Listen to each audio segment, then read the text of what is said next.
Senyor Ibáñez. Moltes gràcies, senyor alcalde. Bé, ja li ho vaig dir una vegada, senyor Clausell, vostè sembla Camps en l'Albufera sentint-se orgullosíssim d'eixe préstamo, d'eixa llosa econòmica que suposa el préstamo de 20 milions que ha endeutat i ha portat la ruïna a la nostra ciutat, però ell vol dir i deixar ben clar que això és responsabilitat del Partit Popular i a mi això m'agrada. I vostè parla de Hamlet i podem discrepar si vostè està a favor de que se produïsca Hamlet o no. Però jo vaig a ficar-li un altre exemple d'on se podien pagar o no i prioritats.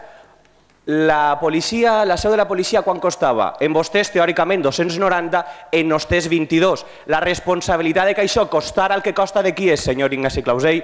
I la responsabilitat de qui és? I tant que prioritzem, i tant que prioritzem. Així n'hi ha un govern que decidís prioritzar sobre unes coses i altres governs que prioritzaven sobre altres. I per tant, aquest govern decidís prioritzar en serveis socials. Aquest govern decidís prioritzar en beques, com vostè indica. Aquest govern decidís prioritzar en el centre dramàtic que ens ha costat el Premi a Betí 2012 i el reconeixement de tot el sector cultural. I per tant nosaltres, senyor Folgado, prioritzem unes coses i vostès ne prioritzen unes altres. I ahir poden respondre també vostès i a mi també m'agradaria. I jo li dic una última cosa. La resposta no la donarà el secretari si és legal o no és legal.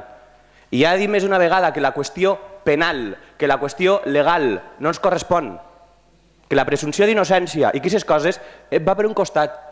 I una altra cosa és la política, una altra cosa és l'acció política de decidir com a govern si volem crear ocupació, de decidir si no volem estar subjugats al govern del senyor Rajoy, que el que està fent és portar-nos a la ruïna, acabant amb el sector públic i deixant a la gent pitjor que mai. I aquesta és la diferència i per tant estàvem parlant de legitimitat democràtica i no de legalitat, que és una gran diferència. Moltíssimes gràcies.